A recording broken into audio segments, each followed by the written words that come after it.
Hello guys, good morning. Happy Saturday. Ang aga nagising ng aking baby. 6:30.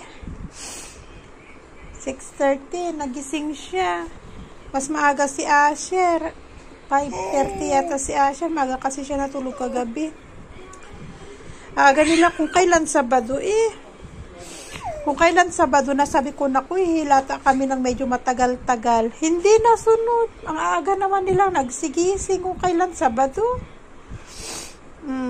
At saka pupunta yata sina Josibel dito sa bahay. Sina Julie. Hatsung! God bless you, baby. Paside-side hanggang sa dumapa siya. Nayaan ko siyang mag-tummy time. Tummy time! Ay! Why? Tummy time, bebe? Kadidede lang. Aga-aga nila gumising. Inaantok pa ako. Ay, si Asher gumagawa ng homework. Hindi siya nakapagtapos ng homework kahapon. Paano? Pagkatapos maglaro, pumasok dito sa bahay, hugas-hugas. Paghiga niya sa may upuan, nakatulog siya. Kaya hindi nakagawa ng homework. Kayon, aga-aga, sabi niya sa akin, Mommy, I'm not yet finished with my homework. Kaya sabi ko, sige, doon. Tapusin mo na yung homework mo. Tantan? Ay, good morning! Ay, tawa. Good morning! Ano? Hindi ka pa pagod, be? Pag napagod yan, iiyak naman pag napagod. Okay pa siguro siya.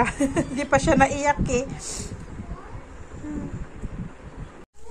So, ayun guys, katatawag lang ni Josibel at maya-maya, mga before 12 daw, pupunta sila dito. Ngayon, pumunta si Asi sa Parsa, bumili siya na, ewan ko, bakit siya bumili ng pineapple? Bawal sa buntis ang pineapple. Kami ni Julie kakain at saka mga bata. Balibabalakan ko to.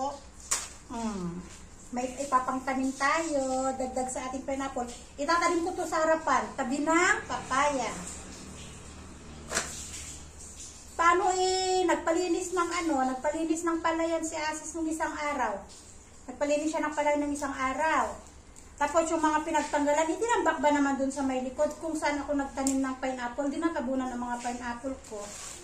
Kaya kahapon, nung galing ako sa likod, sabi ko, bakit ang pineapple natabunan na naman? At saka di ko alam kung bakit yung video ko kahapon, naka-comment off. Dalawang video ko ang naka-comment off. Yung video ni Asher na kumakain, tapos kahapon. Ano bang video ko kahapon?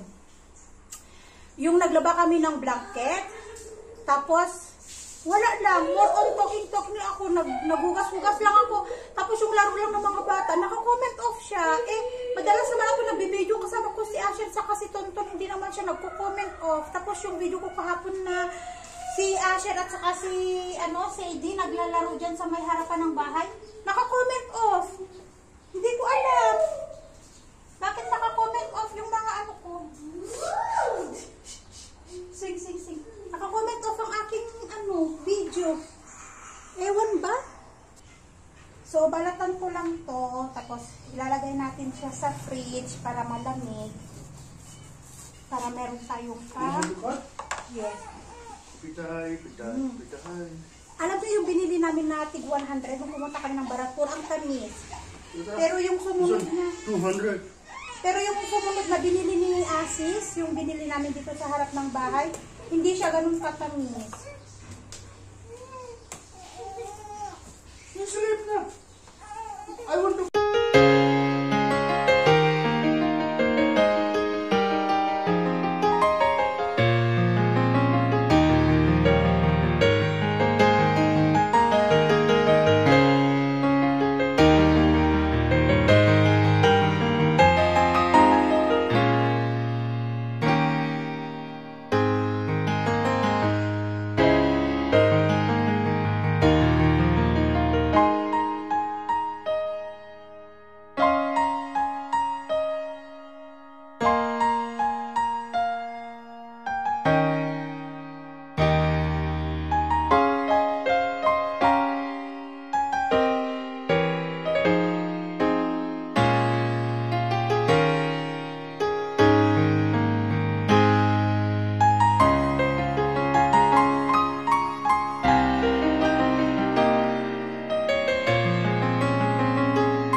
Ito yung gagawin niyang sukuti. Tingnan nyo. Ang ganda oh. Fresh na fresh. Yan. So, hihiwain to ng maliliit.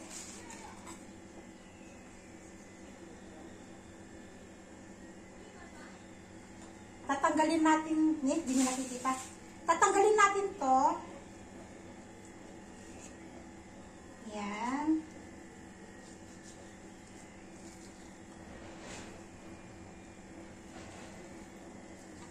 Kasi kapag hindi natanggal to, ano siya, makunat kasi to eh. Itong part na to.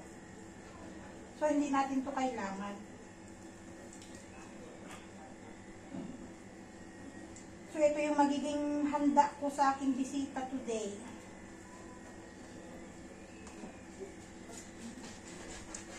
Tanggalin natin.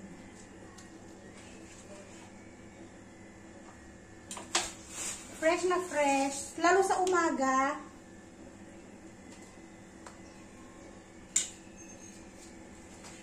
Fresh talaga yung tinda nila doon. Ganda!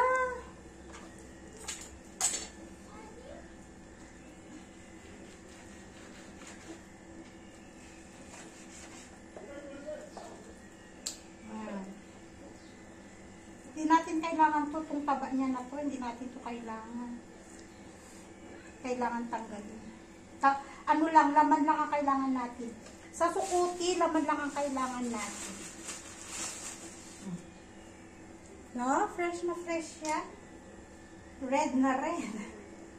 Red meat. Bawal kasi dito ang cow. Bawal ang beef dito, guys. Kaya ang karne nila dito, karabaw talaga.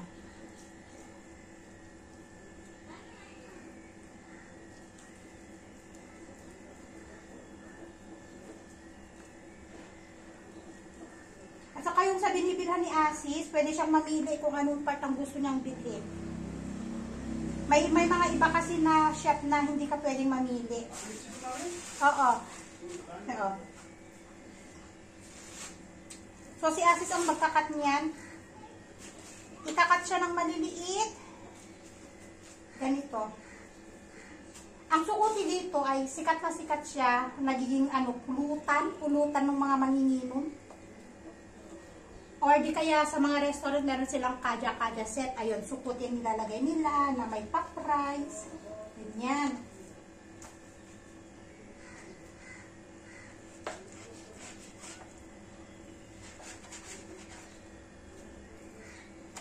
Ganito ang cut niyan, guys. Nung nagpagawa si Julie, pinadala niya sa asawa niya sa Qatar. Hindi ko yata na video. Pero ganito siya. Ikakat siya ng ganito. Tapos ilalagay siya sa baga. Idra-dry muna siyang ganyan sa baga. Tapos saka lulutuin. Tapos ikakat siya ng ganito. Sukuti. Ayan, dry meat. So, si Asis ang gagawa niyan. Pinakita ko lang sa inyo. Kasi ang gagawin ko ngayon ay sitaw at saka talong. Aadobohin ko naman para may gulay tayo. So, ganito siya, guys. Oh. Yung maliliit. Yan. Eto kasi, direkta, fresh siya na gagawing sukuti.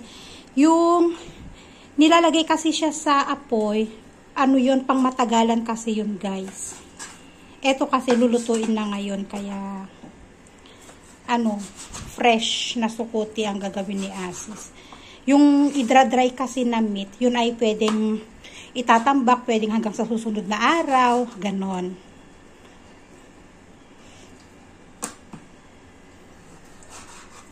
So, ganyan lang.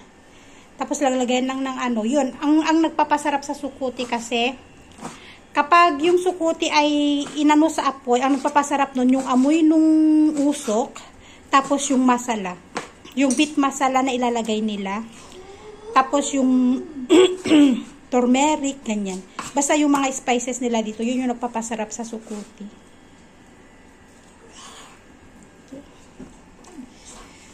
So, eto na guys. Pagpainit sa asis ng mantika, pag mainit na yung mantika, ilalagay na natin yung meat.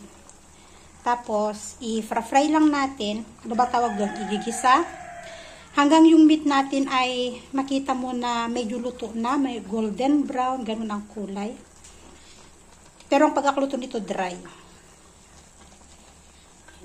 Ako naman, magluluto na ako ng adobong sitaw. So, lalagyan na ng asin para lumabas yung tubig.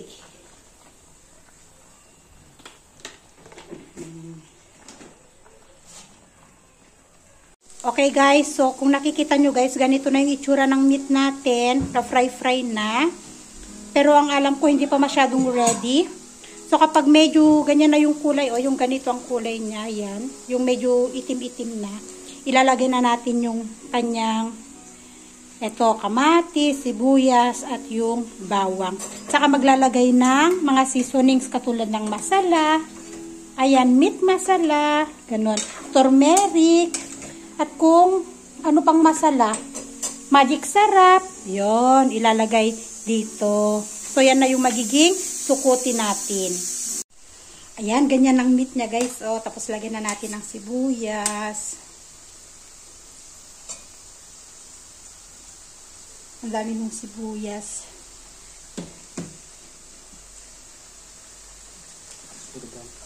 For dal. Yung kalahati pala para sa dal.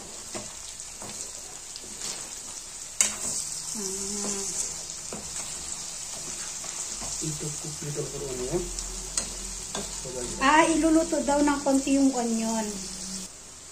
Pag naluto na yung ating kamatis, sibuyas, ayan.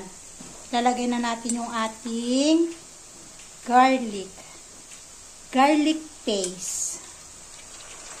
Ayan. Garlic and ginger. Garlic and ginger paste pala yan.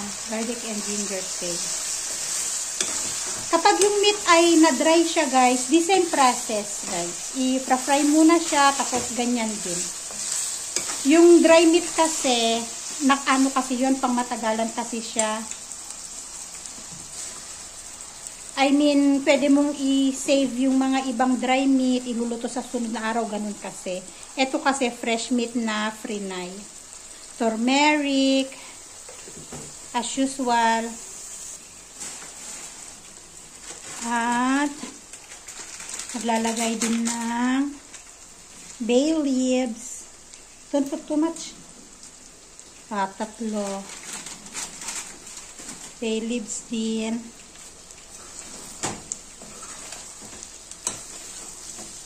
Pang pabango lang ba yan? Yung bay leaves na nilagay ni Asis, pang pabango lang yan. Tapos kamatis.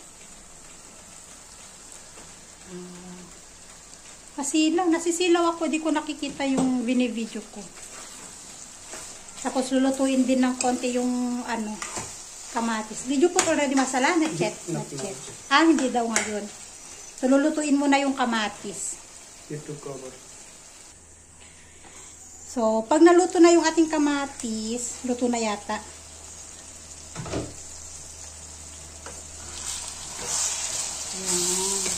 Pwede na yung ating kamatis. At kaya madilim, naka-open naman yung ating light. Against the light.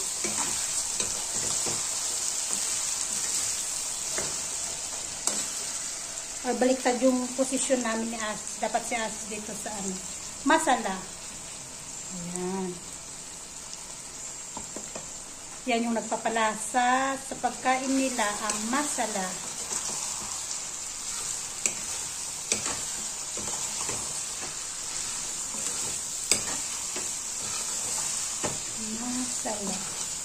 Yan dry na siya.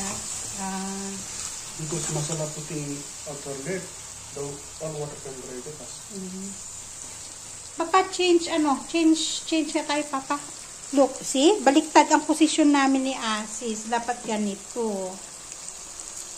Dapat ako yung nandito para makita nyo ng madilim dun eh. At vegetable yan. Vegetable cubes. Nor cubes.